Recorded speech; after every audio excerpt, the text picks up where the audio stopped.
नमस्कार। कौशल योग के आज की इस कड़ी में हम लोग एक बहुत महत्वपूर्ण आसन जिसका नाम है सर्वांगासन, उसके अभ्यास की विधि सीखेंगे, उसके विषय में जानेंगे। तो आइए अब हम लोग पहले देख लेते हैं कि सर्वांगासन है क्या। सर्वांगासन सर्व और अंग इन दो शब्दों से मिलकर के बना है। सर्व जो है संस्कृत शब्द है, सर्व का मतलब होता है सभी, पूरा, सारा, और अंग का मतलब तो हम जानते ही हैं, जो हमारे शरीर का अंग है। यहाँ पर इनके कहने का अभिप्राय है कि इस आसन से हमारे शरीर के सारे अंग प्रभावित होते हैं, इसीलिए इसको सर्वांगासन कहते हैं।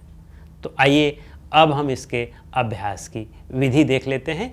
इसके अभ्यास में भी हमें पीठ के बल जमीन पर लेटना होता है। तो पीठ के बल जमीन पर लेट जाएं, बिल्कुल सहजता पूर्वक लेट जाएं, कहीं कोई ज़बरदस्ती नहीं करेंगे। शरीर के सारे अंग बहुत ढीले और हल्के रहेंगे।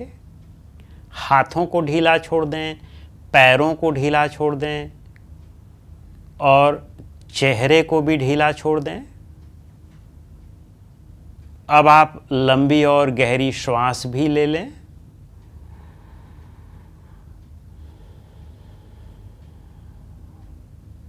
और फिर सजग हो जाएं। आप एक नए आसन का अभ्यास करने चल रहे हैं।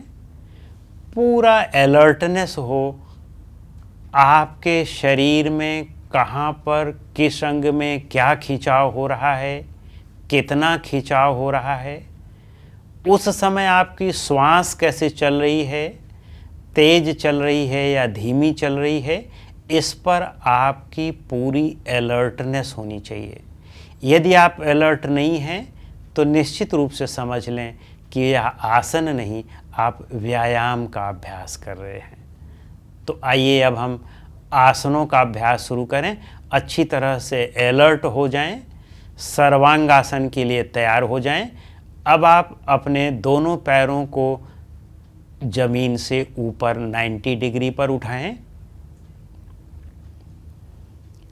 अब धीरे से आप अपने हिप्स को ऊपर उठाएं और हाथ का सहारा लेते हुए आप हिप्स को भी ऊपर उठा लेंगे। और हिप्स को ऊपर उठाने के लिए हल्का सा घुटने को मोड़ें और फिर उठा दें। प्रारंभिक स्थिति में आप इस तरह से अभ्यास कर सकते हैं। बहुत आपको सीधा नहीं करना है प्रारंभिक स्थिति में, आप इतना भी कर सकते हैं।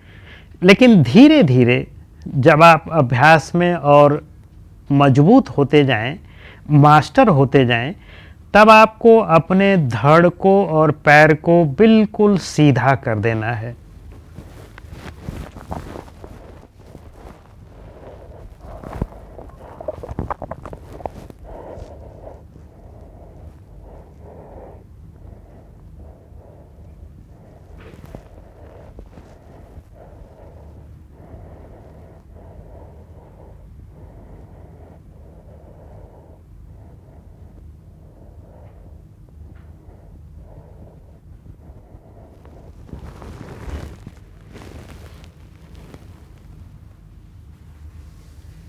वापस स्थिति में आ जाएं, धीरे धीरे शरीर को बिना झटका दिए हुए। अंतिम स्थिति में हमारा ये जो चिन्ह है, ठुड्डी है, यहाँ पर जो गड्ढा होता है, इस पर लॉक हो जाता है। जब आपका धड़ और पैर ये दोनों बिल्कुल एक सीधी रेखा में आ जाते हैं, तो इस तरह से इसे हम सर्वांगासन कहते हैं। आइए अब हम इस आसन के लाभ और इसकी सावधानियां और सीमाओं पर चर्चा कर लेते हैं।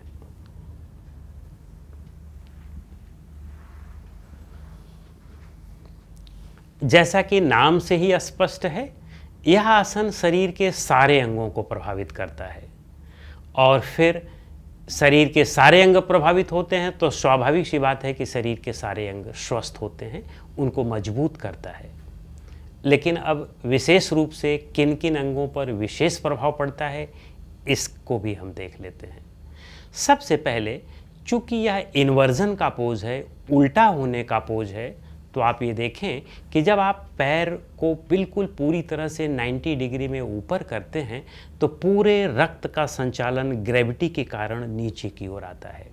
जब आप सीधे खड़े होते हैं तो रक्त का संचालन नीचे की ओर ज़्यादा जाता है ग्रेविटी से। जब आप उल्टा खड़े होते हैं तब भी नीचे की ओर आता है, लेकिन अब आपकी स्थिति उल्टी हो गई है तो आपके सिर की ओर ज़्यादा ब्लड का सर्कुलेशन हो रहा है, ब्लड की सप्लाई हो रही है। तो इसी स्थिति में क्या होता है कि जो वेन्यूअस ब्लड की सप्लाई है, जो अशुद्ध रक्त है, वह जल्दी से नीचे की ओर आता है, और जब जल्दी से नीचे की ओर आता है तो वह शुद्ध हो जाता है, जल्दी शुद्ध भी हो जाता है। और जल्दी शुद्ध होने से शरीर में शुद्ध रक्त ज़्यादा बढ़ जाता है, अशुद्ध रक्त कम हो जाता है। आपके सिर को भी शुद्ध रक्त मिलने लगता है। तो इससे आपकी जितनी भी ग्लैंड्स हैं, जो मास्टर ग्लैंड है पिट्यूटरी और थायराइड और पैराथायराइड, इन ग्लैंड्स की बहुत अच्छी तरह से रक्त का यहाँ पर संचार होने लगता है, रक्त की सप्लाई होने लगती है। तो इस तरह से इनके लिए बहुत उपयोगी है। और जब ये सारी ग्रंथियां हमारी मजबूत हो गई तो सारी और भी ग्रंथियों में मजबूती अपने आप आनी शुरू हो जाती है। तो इस तरह से यह हमारे ग्लैंड्स के लिए उपयोगी है। ब्रेन के लिए उपयोगी है, यह हमने बता ही दिया। अब चूंकि ब्रेन सारे अंगों को कंट्रोल करता है, तो ब्रेन जब इससे प्रभावित हो रहा है तो सारे अंग स्वाभाविक सी बात है कि प्रभावित होंगे, अपने आप प्रभावित होंगे। तो इस तरह से इसका यह मोटा मोटा जो लाभ है वह यह है। बाकी जब आप पैर को ऊपर करते हैं और केवल गर्दन पर आपका पैर ऊपर 90 डिग्री पर होता है, तो आपका जो थायराइड और पैराथायराइड ग्लैंड है, यह बहुत अच्छी तरह से रक्त का संचालन प्राप्त करके इसकी व्यवस्था संतुलित हो जाती है। और इसका रोल क्या है थायराइड और पैराथायराइड का? यह हमारे पूरे बॉडी के मेटाबॉलिक सिस्टम पर नियंत्रण करता है।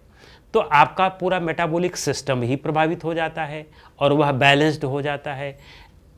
आपका एनाबॉलिज्म, कैटाबॉलिज्म ये प्रभावित हो जाता है, ये संतुलित हो जाता है। तो इस तरह से हमारे शरीर को इस तरह से भी यह फ़ायदा देता है। और डाइजेस्टिव सिस्टम के लिए भी बहुत उपयोगी है। आप में डाइजेस्टिव और एक्सक्रेटरी जो सिस्टम है, ये बहुत अच्छी तरह से प्रभावित होते हैं।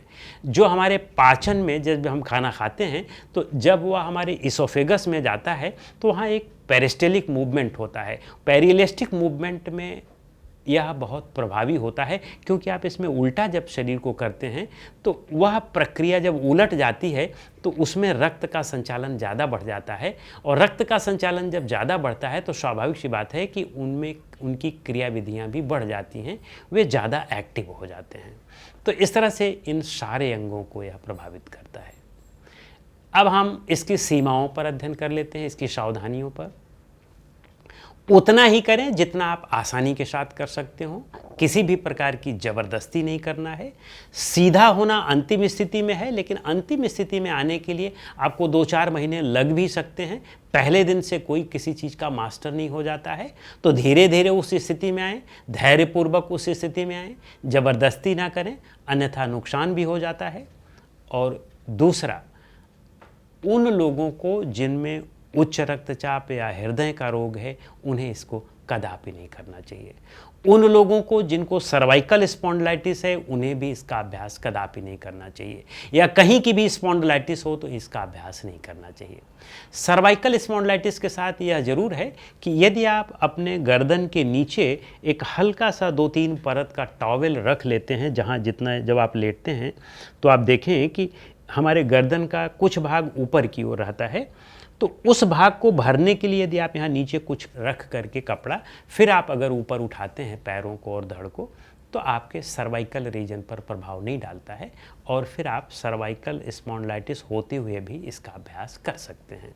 तो इस तरह से इसके अभ्यास की जो सीमाएं हैं, इसके विषय में हमने बता दिया।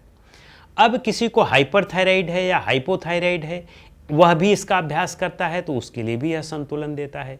तो उन रोगों में भी आपको यह लाभकारी हो सकता है। तो कुल मिलाकर के शरीर के सारे अंगों के लिए लाभकारी है। यदि इन सीमाओं को छोड़ दें तो हमें इसका अभ्यास निश्चित रूप से ज़रूर करना चाहिए। अब कुछ लोग कहते हैं कि इसका अभ्यास हम कितनी देर करें, तो उसमें है कि आप प्रारंभ में 2-4-5 सेकंड से शुरू करें, धीरे धीरे ग्रेजुअली रोज़ रोज़ बढ़ाते जाएं और अंततः आप इसे 5 से 10 मिनट तक आप कर सकते हैं। लेकिन 5 से 10 मिनट में आने के लिए आपको कम से कम 5-6 महीने लग जाना चाहिए। जल्दबाजी में हमें इसका अभ्यास नहीं करना चाहिए। और इसका अभ्यास करने के बाद इसका उप आसन जो मत्स्यासन है या सुप्त वज्रासन है या भुजंगासन आदि है, जो जिसमें हमारी रीढ़ जो है वह पीछे की ओर घूमती है, जिसमें रीढ़ जो पीछे झुका होता है, उसका अभ्यास जरूर करना चाहिए। तो इस तरह से इस आसन के विषय में इतना ही। अगले आसन के लिए हम लोग अगली कड़ी में मिलेंगे। नमस्कार।